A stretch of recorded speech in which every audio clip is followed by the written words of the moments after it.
Desde la Oficina de Comunicación del Arzobispado de Guatemala presentamos Informativo Arzobispal. Información pastoral. En la parroquia Santa Rosa de Lima, ubicada en la zona 5 capitalina, se llevó a cabo la ordenación sacerdotal de Byron Cite Delgado. La ceremonia eucarística fue presidida por Monseñor José Cayetano Parranovo, quien en su homilía dirigió unas palabras para el sacerdote. Querido diácono Byron, por la imposición de manos y la oración consecratoria que en breves instantes vamos a realizar, quedarás agregado al colegio presbiteral como sacerdote de Cristo, sumo y eterno sacerdote, para el servicio del pueblo santo de Dios. Quiero manifestar mi alegría y gozo, hecha felicitación al señor arzobispo, a nuestra arquidiócesis de Guatemala por este nuevo sacerdote, así como mi enhorabuena a tu querida familia, los papás, hermanos y todos los que en este día te acompañan. El presbítero Byron Cite Delgado envió un mensaje al finalizar la Santa Eucaristía de su ordenación sacerdotal. ¿Cómo te pagaré, oh Señor, todo el bien que me has hecho? Alzaré la copa de la salvación y cumpliré mis votos en tu presencia. Queridos hermanos de la Arquidiócesis de Santiago de Guatemala, doy gracias a Dios por haberme permitido hoy recibir el sacramento del orden. Quiero agradecerle a nuestro señor arzobispo, Monseñor Oscar Julio Vian, por haber confiado en mí, por su cariño y por su apoyo. Ruego a él por su pronta recuperación. A todos ustedes, hermanos de esta arquidiócesis, le pido que puedan rezar por mi servidor como sacerdote y por todos los sacerdotes de nuestra arquidiócesis para que seamos santos, alegres y fieles a Dios. Mi bendición para ustedes, en el nombre del Padre, del Hijo y del Espíritu Santo. Amén. En el Salón de los Escudos del Palacio Arzobispal se llevó a cabo la reunión de decanos el pasado martes 6 de febrero. En dicha reunión se trataron asuntos pastorales y preparatorios hacia la próxima Cuaresma. Nacionales. En la Casa de Retiros Verbo Encarnado, sacerdotes de Guatemala tuvieron la oportunidad de participar de un coloquio de Derecho Canónico. El mismo busca complementar los conocimientos de los sacerdotes para llevar a buen término las enseñanzas y los lineamientos de la Iglesia Católica. Este informativo es producido en la Oficina de Comunicación del Arzobispado de Guatemala. Búscanos en Facebook como Arzobispado de Guatemala. La Pastoral de Medios de Comunicación de la Arquidiócesis de Santiago de Guatemala se reunió en las instalaciones del Arzobispado para planificar actividades propias de Cuaresma y Semana Santa. Tuvimos la oportunidad de reunirnos como Pastoral de Medios de Comunicación y ha sido una bendición que a través de la Arquidiócesis de Santiago de Guatemala han convocado a todos los medios católicos para que juntos estemos trabajando para dar a conocer todo lo que acontece en nuestra iglesia y de verdad poder tener una unidad también como medios que estamos en la misma misión, llevando el Evangelio a todas las personas a través de cada uno de nosotros. Así que los saludamos, los felicitamos y pues esperamos que durante toda esta Cuaresma cada uno de nosotros podamos trasladar a nuestros televidentes, oyentes y a todos aquellos que ven las redes sociales todo lo que acontece en Guatemala a través de la tradición, a través de nuestra cultura también cuaresmal y sobre todo esto que nos ayude a encontrarnos con el Señor. Vaticano. En la catequesis del miércoles 7 de febrero, el Papa Francisco se centró en dos momentos clave, la lectura del Evangelio y la homilía del sacerdote. Queridos hermanos, con la proclamación del Evangelio se llega al culmen de ese diálogo entre Dios y su pueblo, que es la liturgia de la palabra en la misa. Del Evangelio viene la luz para comprender el sentido de los textos bíblicos que se han leído antes. Por eso la liturgia rodea al Evangelio de una veneración particular. En efecto, solo el ministro ordenado puede leerlo, y cuando termina besa el libro. Hay que ponerse en pie para escucharlo y hacemos la señal de la cruz sobre la frente, la boca y el pecho. La asamblea reconoce así la presencia de Cristo, que le anuncia la buena noticia que convierte y transforma, y responde con la aclamación: Gloria a ti, Señor Jesús.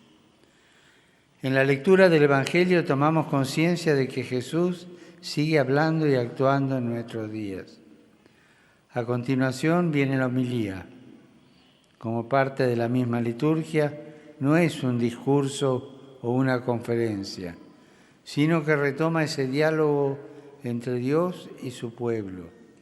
La predicación debe orientar a todos, también al predicador, hacia una comunión con Cristo en la Eucaristía que transforme la vida. Para ello no solo es importante que quien predica cumpla bien su ministerio, sino también que los que escuchan han de procurar hacerlo con las mejores disposiciones interiores. Contemplando a la Virgen María, esforcémonos como ella para escuchar la palabra del Señor con un corazón dócil y sencillo, y así poder hacerla carne en nosotros, traduciéndola en obras de amor y de santidad. Que el Señor los bendiga. Muchas gracias. Concluimos con el acontecer de la Iglesia. Pasamos a la reflexión espiritual. Hola queridos hermanos y hermanas, es un gusto saludarles por este medio. Nuevamente soy el Padre Eddie Avendaño y es un placer llegar a sus hogares, a tu trabajo, a tus círculos de amistad, para nuevamente compartirte un poco la reflexión de los evangelios de esta semana, cómo el Señor nos ha invitado poco a poco a ir comprendiendo el poder que Él tiene sobre aquellos espíritus inmundos, sobre aquellas situaciones o realidades tan complejas que a ti, a mí, a tu esposo, tu esposa, amigos y amigas, pues nos cuesta liberarnos y soltarnos, romper las cadenas como el espíritu inmundo del día lunes, donde el Señor lo liberaba y rompía sus cadenas. Nosotros tenemos que ir aprendiendo poco a poco, allí en nuestro trabajo, en la universidad, en nuestros círculos de amistad, en los grupos, movimientos pastorales de la iglesia, como sacerdotes, como fieles cristianos laicos, a ir aceptando y comprendiendo la voluntad del Señor. Por eso, el domingo pasado ustedes recuerdan muy bien cómo el Señor sanaba a la suegra de Pedro y cómo ella con una inmediatez se puso al servicio del Señor. De igual manera, todos y cada uno de nosotros hemos experimentado una gracia de Dios en nuestra vida y cómo Él nos ha levantado de aquellas tristezas, de aquellas crisis económicas, de aquellas frustraciones, de aquellas dificultades. Por eso nosotros estamos motivados por esta palabra que nos invita a levantarnos, como a la hija de Jairo, que el Señor nos toma de la mano y nos dice: a ti te lo digo, levántate. Nosotros tenemos también que comprender poco a poco cómo el Señor nos invita a que no nos dejemos manchar por aquello que sale de nuestro corazón. No nos mancha lo que entra, pero sí aquello que sale. Las envidias, las asperezas, el rencor, el odio, los celos, que en tu matrimonio los celos sean rotos. Tú tienes a tu esposo y a tu esposa, confía en él, platica, dialoga, compréndelo, ámalo, respétalo, pero también que tu palabra, que tu testimonio esté acompañado por obras concretas. Por eso tenemos que aprender a lo que en este domingo se nos invita, a ser como ese leproso. Señor, si tú quieres, sáname. Hay que pedirle al Señor. Recuerden que Él nos lo ha dicho: el que busque encontrará, el que pida se le dará y al que toque se le abrirá. Apocalipsis 3 nos dice: mira que estoy tocando la puerta y si abro, entraré y cenaré contigo y tú conmigo. Dejemos que el Señor entre a nuestro hogar, pero no de una forma espiritualoide, de una forma tan elevada. No, allí en tu hogar aprende a perdonar a tus hijos, a tu esposo, a tu esposa. Aprende a ser una buena persona en la sociedad, una persona que verdaderamente construya un mundo de valores y de principios, pero perdonando, acercándonos a los demás. ¿Cómo vamos a aprender a perdonar?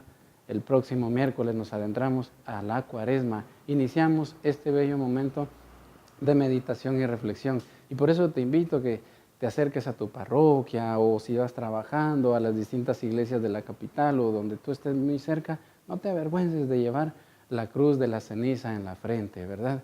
Porque debemos de avergonzarnos más por aquellas acciones que verdaderamente sí tienen que avergonzarnos.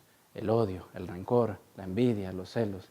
Que la paz de Cristo habite en ti y ojalá que tú y yo como sacerdotes, como fieles, como esposos, como laicos, como ciudadanos, podamos construir un mundo mejor en donde verdaderamente hagamos vida esas palabras de Oseas 6:6, misericordia quiero y no sacrificios. Que nuestras procesiones, que nuestras acciones, que nuestra piedad, que todo lo que nosotros hagamos en esta cuaresma nos lleve a un solo fin, anunciar el Evangelio de Jesucristo, antes que con palabras, con actos concretos que demuestren que somos cristianos católicos. Te dejo el regalo que el Señor me ha dado desde el día de mi ordenación sacerdotal.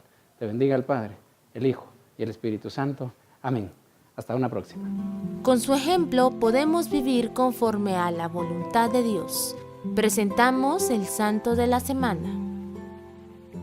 En el Santo de la Semana recordamos a San Miguel Febres Cordero. En Premiá de Mar, cerca de Barcelona, en España, San Miguel Francisco Luis Febres Cordero, religioso de los hermanos de las escuelas cristianas que durante 40 años se dedicó a la educación en la ciudad de Cuenca, en Ecuador, y trasladado a España, se distinguió por la perfecta observancia de la disciplina de la vida religiosa.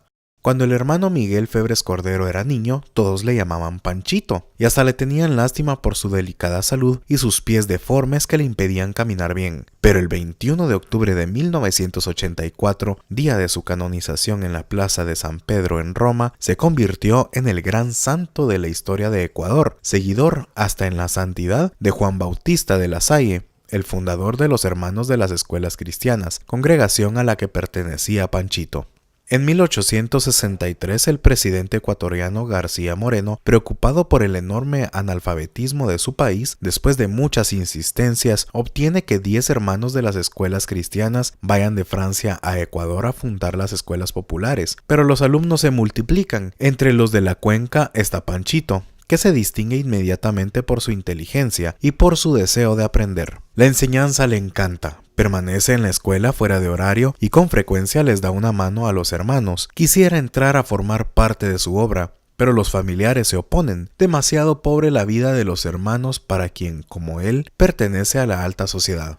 ¿Por qué? Si tiene vocación religiosa, ¿no sigue la carrera eclesiástica? Miguel Febres Cordero obedece y entra al seminario. Sale a los 3 meses con graves enfermedades debidas a la dificultad para ambientarse. Finalmente los padres ceden y en la fiesta de la Anunciación de 1868 Miguel puede vestirse el hábito de los lazaístas, convirtiéndose en el hermano Miguel. En 3 años publica un centenar de textos escolares que tratan de religión y literatura, gramática y matemáticas. En 1907 lo llaman a Europa a preparar los textos escolares para los hermanos de las escuelas cristianas que parten para América Latina.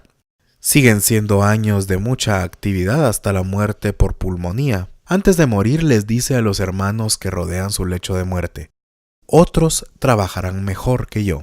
Era el 9 de febrero de 1910.